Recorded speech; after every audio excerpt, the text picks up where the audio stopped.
Welcome to the Delight Your Marriage podcast, the show where you hear from amazing and inspiring wives sharing their struggles, triumphs, and advice for this journey called marriage. Here's your host, Belah Rose. Hi there, this is Belah Rose, and thank you so much for joining me today. I feel like you and I are family, and so I'm going to share with you that today is my birthday.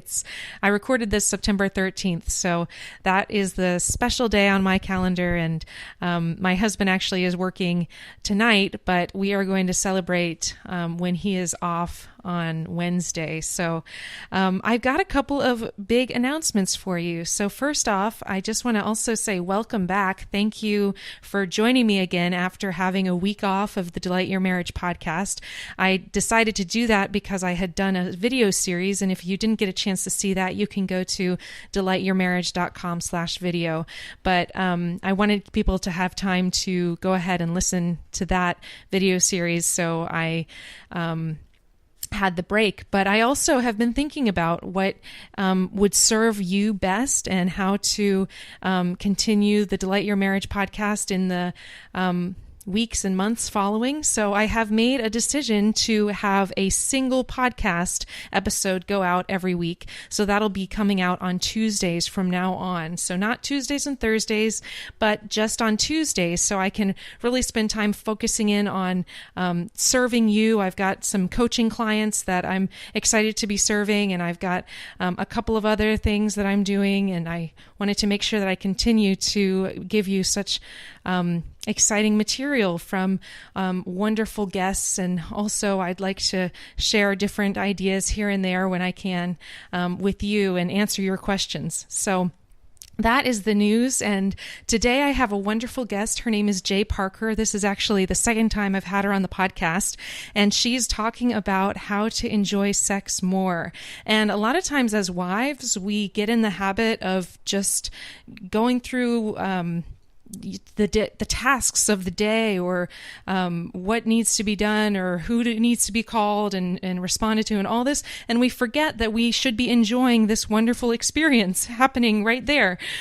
So Jay gives some great tips, some great insights, and I want to dive into her story. Before I do, I want to say that since it is my birthday, if you do get a chance, I would so appreciate some love from you if you can go to your iPhone or your computer that has iTunes on it, and you can just search for the Delight Your Marriage podcast and write a review for us. I read each one of those, and they mean the world to me. I love what people say on that, and so just when you get a chance, for my birthday, if you could, go to the iTunes, search Delight Your Marriage, and then write us a review. Thank you so much. God bless you, and I'll talk to you on the other side.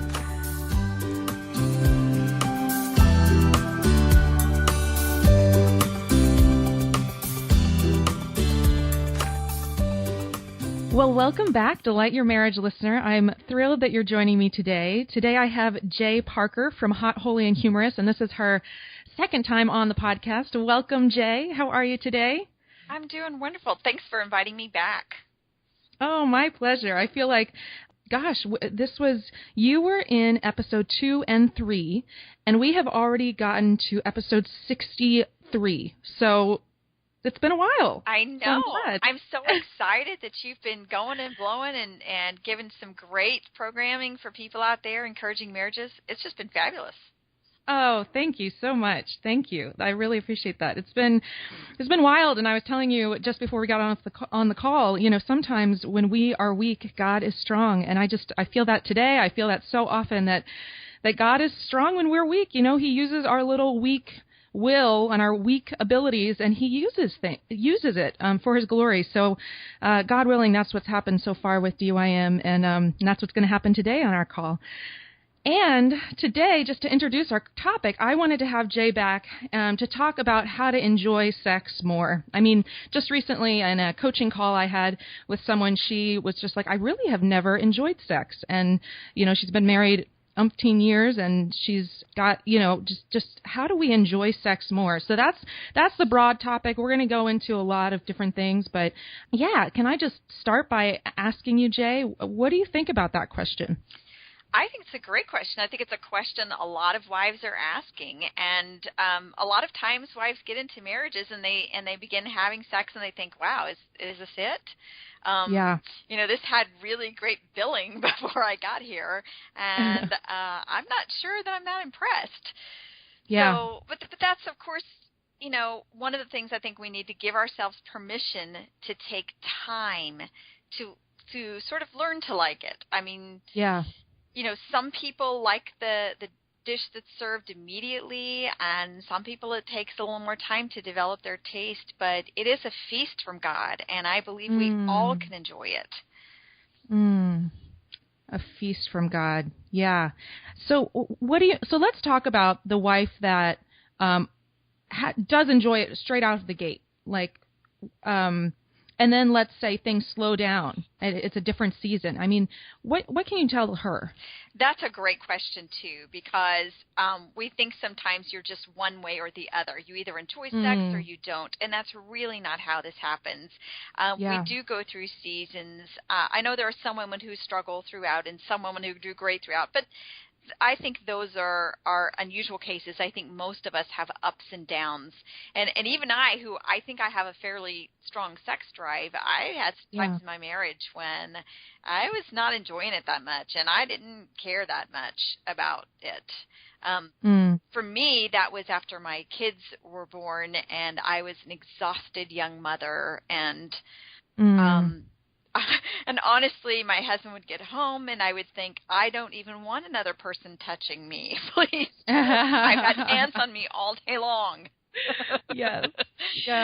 So, but yeah, I think that we have to realize that our bodies are very much a part of this, that we can't control that entirely. Yes, our mind is a big part of what's going on, but also our bodies play into this, and our bodies have seasons through our marriage. Our relationship has seasons. Our headspace has different seasons, and all those things do need to come together for us to really enjoy that intimate experience with our husbands.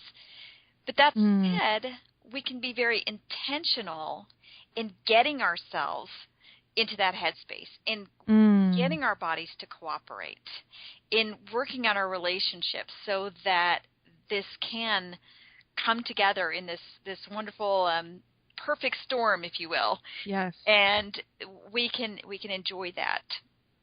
Yes. And that is exactly what I want to dive into more of, is that being intentional. How can a wife be intentional about let's start with her thoughts. How does she start being intentional about having sex more or enjoying sex more? Yeah. And I think that's good that you made that distinction too, because sometimes we think, well, it's just that we need to have more sex. And believe me, I on my blog often say have more sex, because a lot of marriages are not having enough. And I also believe it's a bit like a muscle. If you don't ever use it, then it kind of atrophies a little bit. But more importantly, it's not just about the frequency. You are, as a beloved wife of God, a child of God, He wants you to enjoy this experience. And so, He wants you to bring your A game to the bedroom. And so I think the first thing we need to do with our thoughts is recognize that you are supposed to enjoy this. This is a part of your marriage you should be delighting in. That God intends for this to be something not just for Him, but for you and for your marriage. And so when you understand that, when you accept that in your mind, that this is something good, this is something pleasurable, this is something you can enjoy, this is something for you, then I think that you start it becomes something you want to pursue. So if you're not mentally there, or if your body's not there, or your relationship's not there, but you recognize this is something that you should have, you become much more passionate about finding answers. seeking Yeah. opportunities, doing Yeah. what you need to do to get back to that space, or just introduce yourself to that part of marriage. Yeah. Okay, so then when a wife has decided this is something that she should be able to enjoy, how can you kind of guide her to getting to a place of where she is enjoying it? So she's gotten to a place of, yes, okay, this is a gift for me from God. What's her next step? I think that, well, there's those several different parts that I've looked at. I do think for me the first step is to also make sure physically that this is not a problem, because one of my problems at a time in my marriage when I was not enjoying sex is I was very low on estrogen, and I was not diagnosed properly on that, and so sexual intercourse was anywhere from uncomfortable to extremely painful.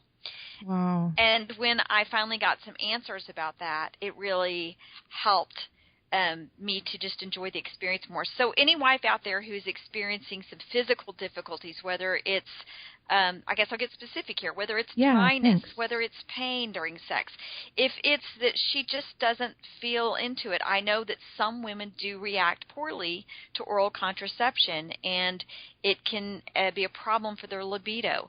Maybe they're on some medications that have side effects. Maybe there's something physical with their vagina, its construction or whatever. I think that's a good place to start. Make sure your body is cooperating with what it should be doing. Yeah. And it sounds like you'd even encourage like going to the doctor and getting things checked with an OBGYN, right? Yes. And I think that also it's part of our thing to think, I can't really talk about that. I can't really talk about my sex life and what do I really say? And I started talking to doctors and nurses, and I just have to say, you're not going to say something that's going to shock them.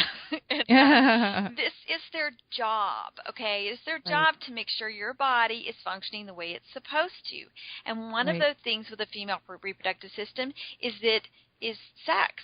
It is supposed to be primed and working for sexual relationships with your husband. So if it's not, ask questions. And if you don't get answers, go ahead and continue to talk. There are some doctors, unfortunately, out there, and I think there are fewer than people might think, but they are out there who won't listen to you. And if you're not getting answers, I would say pursue other avenues. I did have to leave a doctor at one point and get help elsewhere. But, the majority of my doctors have been fabulous when I brought it up. Yeah. So go to your doctor, check those things out, and ask questions. Be willing to be an advocate for your own body. Yeah. I love that you really just need to be willing to accept that your body has certain needs and certain things that might be going on with it, and just have the confidence to bring it up, to ask the questions, to get somewhere that is willing to answer your questions if that doctor isn't. So I think that's really good. Yeah. So let's say physically she's checked out, she's figured it out, still she's having trouble actually enjoying the act. Yeah, you're not alone. Just in case if you're wondering, if your body is cooperating, there's nothing wrong and everything, and you're still kind of not there, that doesn't mean you can't get there. Because I think the other thing we have to understand about our bodies is they don't work exactly like you've seen in the movies. They don't work like your husband's body. We are different. God thankfully made us different. Yeah. And so I love the Song of Songs says at one point, it says, "Do not awaken love until it so desires." And I think that we stress a lot of times, and I kept always hearing that, well, do not awaken love, do not awaken love. And I focused so much on that I think I missed the second half of that, until it so desires, which if you flip that around is when the desirable time arrives, we have to awaken our love. And so, I'm one of those people that please don't wake me up quickly. I'm not a fun morning person if my husband gets right in my face. And I think sometimes it's an analogy for I think how sex sometimes happens in our marriages is we have this, this sex moment is just boom right there in your face, and you haven't taken the time to awaken it. And I think that this is one of the problems we have with enjoying sex is that we don't realize that as women we need to slowly awaken that love, awaken our bodies, awaken our minds, awaken that sensual part of ourselves so that when we finally get to that point of having intercourse, it is a truly enjoyable experience that's part of this bigger whole of who we are as a sexual wife. I love that. Awaken love. So in practical terms, what would a wife do to awaken love? Yeah, so get to the nitty-gritty, right? I do. I mean, I just really love the theoretical, and it's really beautiful, but I think sometimes people need, step by step. Yeah, it's all up there. Awaken love, like some, motivational speech, and you're like, what does that mean? All right, so I love it, though. Let's talk details. So I think there's specific things that we can do, which is that we need to prime ourselves to anticipate sex is a good thing. So we can start getting our minds ready. So throughout the day, while you're not engaged in sex, you can think about things that are sexual related with your husband. For instance, go ahead and remember the good times. There's a great thing about memory that past memories, good memories can help us anticipate good future. And so it's good for us to, you're putting the kid down for a nap, or you're, doing the cooking, or you're taking a break at work, or whatever it is you're doing.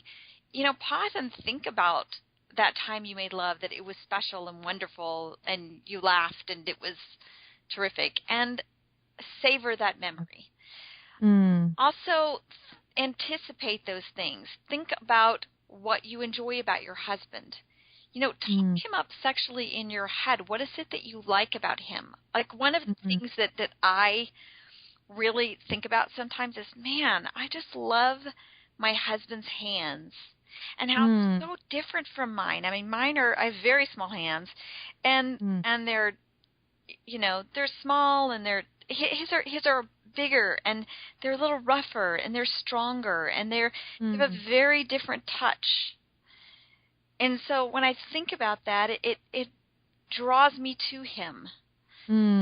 So think about whatever it is about your husband that draws you to him, that makes you physically, sensually attracted to him as a man and as your man. Yeah. I think we can also make plans for sex. Most women are planners. I know that there are a lot of spontaneous gals out there, but a lot of us, even if we are spontaneous in moments, we think about things we want to do. Yeah. Our heads are always going. Yes. And so we can make a part of that, thinking about having sex and planning time for it. And that could look like scheduling. I am a fan of scheduling sex, but scheduling sex could be, look, every Saturday morning we have sex. I know a couple that's their routine, and they look forward to it. It could also be, contacting your husband and saying, hey, I'm thinking about some alone time for us tonight. What's your calendar look like? It can be, or it could be walking in from work and saying, look, let's get the kids down early tonight. And if you can help me do that, then we can have some us time. But if we just sort of make that something that's going on in our heads, we're thinking about what's for dinner, what's going on with the kids' activities, is it a shave your legs day, whatever you've got in your head, and then just add sex to that to that swirl of stuff going on in your head. So it becomes a priority. And, it's something I want to go back to. I want to stay on this and keep going. But before we do, something you said earlier is you're a big proponent for frequent sex. I am too. And obviously this is what our ministries are about. But why is frequent sex important to a couple, if you could answer that? Well, first of all, I'll say there's been a great study out there that says that you become really great at an activity once you put in 10,000 hours of practice. So, there's a little something to, hey, the more you do something, the more comfortable you are doing it. Yes. The better you are doing it, the more you know one another's bodies, the more you know what each other likes. So there is something to doing something often enough to kind of get cozy and comfortable and a bit expert at it. Yes. But also, awesome. I think that this is part of the awakening of love, that our bodies, as we use them more in that way, we prime them more in that way. I hear sometimes from women who say, well, we have sex once a month, and it just hurts every time. Wow. And I think, well, if I ran 3 miles once a month, I would be so sore after every single time. Yeah. But, or, that thing, I don't know if you've ever done this, but I've done this where I am going to get in shape. And so you sign yourself up for the 1-hour aerobics class. Yep. You're gonna bang it all out today, and then the next day you can't move.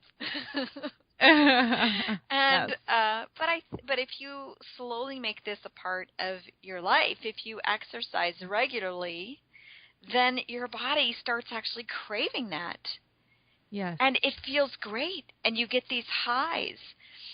And I think our bodies are like that too. And all the studies say these things too, that frequent sex is good for us in terms of our body chemicals. We have this adrenaline rush. We have this extra rush of oxytocin, which is a chemical in our bodies that bonds us to the person that we're engaged with. And what's fascinating about this too is that they've shown that men don't have this same experience with women they're not connected to. Like if they have a one-night stand, some guy out there has a one-night stand, he does not get that oxytocin rush. If he has sex in a covenant marriage, he gets it. He gets all of it. And so there are those things that we benefit from with frequent physical contact, with that closeness that actually nurtures our relationship and keeps that intimacy primed and in good shape. Yeah, that's really good. I like how you're analogizing it to like getting in shape. And it's funny because I have a wedding I'm in a couple of months, and so I'm really focused on getting off the baby weight. So I'm like, that's going to be my reason, kind of a goal, right? That's what, but also a time limit. I almost think, go ahead. Go ahead. Well, I was going to say, I think sometimes we have to have goals in our intimacy to help us realize, like, okay, more frequent sex, then it needs to be a priority in my marriage. And I wonder if you could comment on that a little bit. On making it a priority? Yeah, on almost like having a goal to, make it a priority or to do it more often than we're currently at. Yeah, when we become intentional about making something happen, we tend to have more progress. And I think we get upset too sometimes because we're like, well, I'm going to lose 10 pounds in the next 3 months, and then we lose 2 and we're just so mad. And I'm like, you lost 2 pounds. Yeah. Those are 2 pounds you wouldn't have lost if you hadn't set a goal. That's right. That's so right. I think that when we set goals, we're not going to do everything perfectly. That exactly why we need Jesus. Right. And I don't do everything perfectly. We don't have a perfect sex life. I write about marriage. I write about sex. And sometimes I'm sure people think, oh, well, they are just rocking it all the time. No, but we make it a priority. We set goals. Sometimes it doesn't happen. And we have had moments where we've looked up and we're like, oh, wow, this has fallen off. We've got to work on this. But once we say that, once we make it a goal again, then it improves. And I think that's important to say, look, I am here at my marriage at point A, and maybe I want to get all the way out there to point B, but I'm not going to have any movement at all if I don't start walking toward them.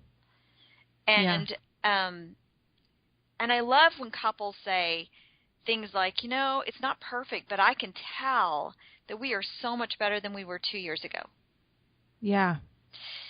And I'm also a firm believer in, look, you've got a lifetime. You said, I am married to you till death do us part.